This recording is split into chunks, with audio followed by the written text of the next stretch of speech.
Welcome to CouncilCast, news bites and insights from the Council of Insurance Agents and Brokers. My name is Jen Urso with the Council. Joining me today is Martha Notaras, partner at XL Innovate.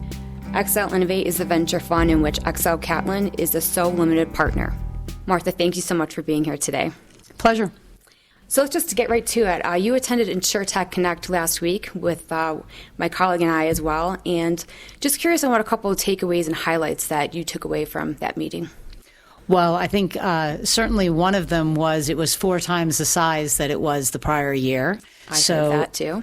Absolutely, a lot of continued interest in Insurtech, and I think that interest is really coming from both the investment side and from incumbent insurers who want to partner with the startups. And I think that second part is really what I saw as a big difference from the prior year. Mm-hmm. I feel like last year we were still talking about the Insurtech ecosystem disrupting the incumbent insurers, and now there are just a lot of partnerships where each party is looking to get something out of a relationship. And I can echo that as well. I heard the same thing, that last year the theme or the word of the day was disruption, and that has changed in 1 year period to really collaboration and partnership, which I think is a great sign for us all. Is there anything that surprised you from that event? I saw a lot of these startups that I already knew, mm-hmm. and some of them are starting to get traction. Right. And then I saw more startups in slightly different areas. We started to see the beginnings of some commercial insurance startups. Now that's a particular hot button for me. That's what I'm looking for. So I'm probably a little sensitized to that. Mm-hmm. But I think that people are starting to think about additional areas within Insurtech instead of, I feel like last year there was probably more of a focus on personal lines. A lot of those companies have now launched and are proceeding, but I think that now people are taking a broader view. Is there any Insurtech firm that is particularly attractive to you at this moment?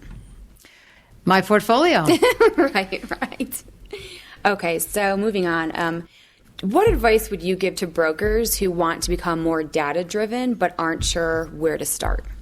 Well, I think that the real question for brokers is to understand what data they have. And I think that that is something that it sounds really basic, but I think that if you look at your process from the point of view of your customer and you try to think about what data you have that can make your customer's life easier. Mm-hmm. I think that those are really, that's a level of value you can deliver. I think the other thing is it's easy to say that the value of a broker is in the personal relationship and the personal touch.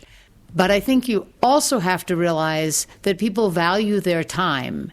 And so if you can deliver a user experience where, for example, you can pre-populate more information and then confirm it with the client, that's value. It doesn't take up the time of the broker if it is automated, but it is enhancing the overall experience of the buyer. And I think that's something that a lot of the Insurtech companies have right, that they recognize whether or not someone only wants to interact with their phone. Yes. At least, I don't think there's any one of us who wants to put in our home address again or the square footage of our home. Yep. And I think that if you can just start moving forward on that, I think that really starts making progress. As a venture capitalist, how do you evaluate an Insurtech initiative? So in other words, what qualities make a startup worth investing in? I think we really start with team. And when we look at the team, we look for a couple of things. One of them is a level of experience, and in an ideal world, you would have entrepreneurs who have started other businesses or at least been in other entrepreneurial companies. You don't always get that. And in Insurtech, I would say that quite a few of the entrepreneurs are coming at this as their first experience. But one of the things that we look at is to say, is there something convincing in their background in terms of knowledge, which might be technical knowledge or industry knowledge, which makes it believable that they can achieve their thesis? Yeah, that's a great point. And I think the other thing is what their offering is in terms of how we see that fitting with the market, what they've done to understand the market well enough to know that this is achieving something that's not being dealt with in the market, but that the market cares about. And I think the other thing is scale. Not the scale today, because we tend to invest at the seed and Series A, so fairly small. Yes. But really, what can the business become? And for us, we really look for businesses that will be generating at least $100 million in revenue by year 5. Okay. What are the biggest challenges for Insurtech companies that you've worked with? One of the big challenges is working with insurers. So absolutely, there are insurers in the ecosystem who are trying hard to work with startups. But I think that I was at a conference a couple of years ago where someone got a terrific laugh with the expression, moving at the speed of insurance. Oh, right. And the interpretation of time by startups versus insurance companies is so different that if a startup calls and asks that they want to have a conversation, they mean today, tomorrow, maybe the next day. And I think one of the things we see is that from an insurer's point of view, they have time on their calendar next month. Would that work? And they don't think they're being difficult because that's the way their own organization works. So I think that moving closer together in terms of that interpretation of time is important. And I think that the decision-making process in general, I think over time, the insurers have gotten quite comfortable with making decisions that take a period of time. And one of the functions of time is that they get comfortable organizationally with a new idea. So I think that that's something that they're using time in a way that I think the startups often think is just wasting time. So I think that's one of the big issues that I see. The other topic I would probably raise would be regulation and the time that it takes to, if you want to be an MGA, you have to either hire licensed people or you have to go get the licenses. I think that for many Insurtech startups, they're not necessarily aware of some of the regulations. And I think that's actually been one of the things that's really driven people to work with the established companies, that you can go get paper and you know that it's taken. A lot of those things are taken care of. So we had the privilege of having you speak at our data analytics panel at our Insurance Leadership Forum today, and you touched upon the role of a translator that's needed from the industry side, from the Insurtech firm side, and then I'm thinking it's probably the same for the regulation side. Do you think that's fair to say that those entities speak very different languages? Well, I think absolutely they do. And I think that the other thing that is challenging about the regulatory situation is that, of course, it's all 50 states. One of the things that's been interesting to me is how open some regulators have been to having Insurtechs come and talk to them. Obviously, the regulators are bound by their own state regulations. They're not making this up as they go along. Right. They're enforcing what is on the books.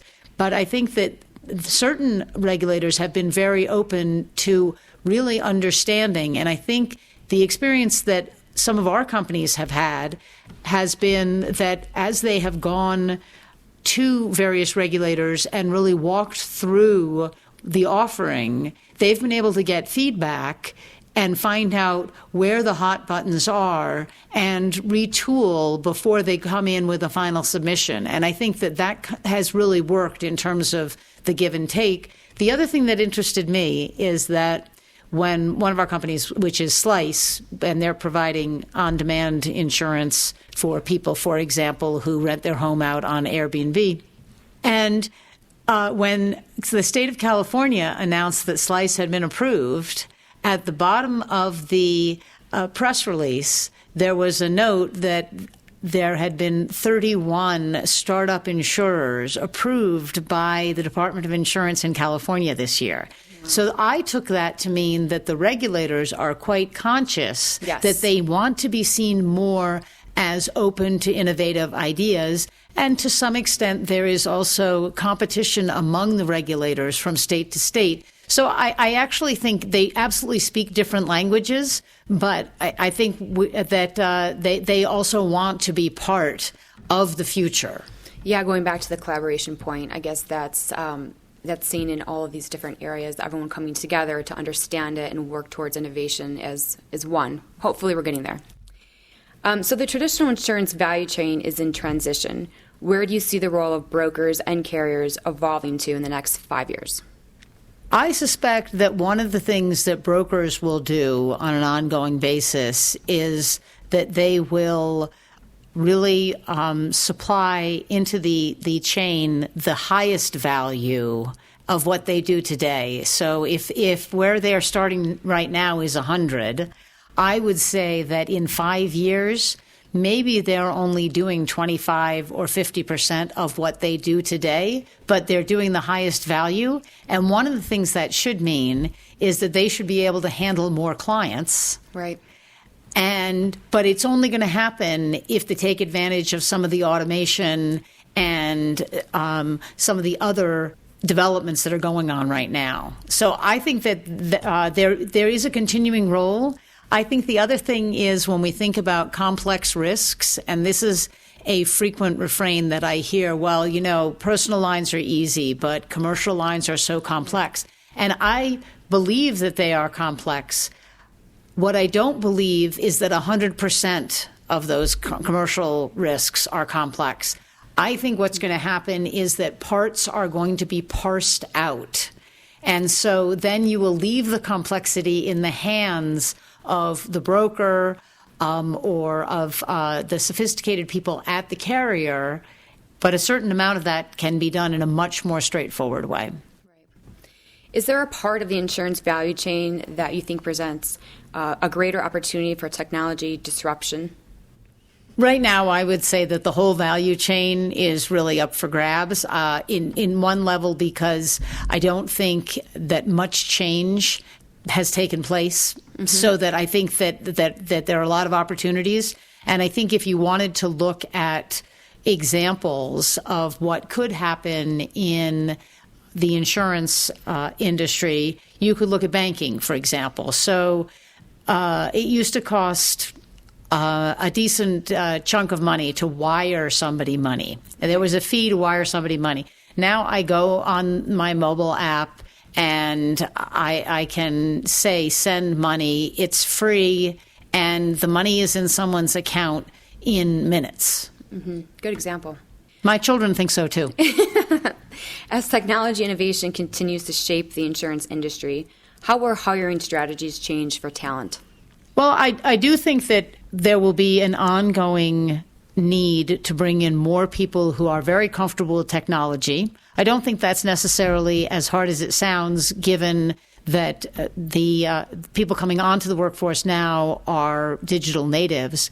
But I think that you will look at the pie chart of all of your employees, and I think many more of them will be technologists. And I think you'll also see an influx of data scientists. And I think that there will be a reduction over time in the proportion of actuaries so that you have a combination of actuarial work and data science work. And I'm not sure how that works out because I think that they have somewhat different views of the world. But I think that in terms of the actuarial backward-looking analysis, that can really work for certain kinds of risks that are relatively stable. I think that one of the things that we are going into is a period where there are more unpredictable risks. And some of those risks really can be better served through data science. And cyber risk would be an example of that, right, where you have what's been described as a cat and mouse approach, where literally the risk itself is shifting. So what you knew about prior attacks does not necessarily inform future attacks. Right. And final question, how is Insurtech impacting emerging markets globally?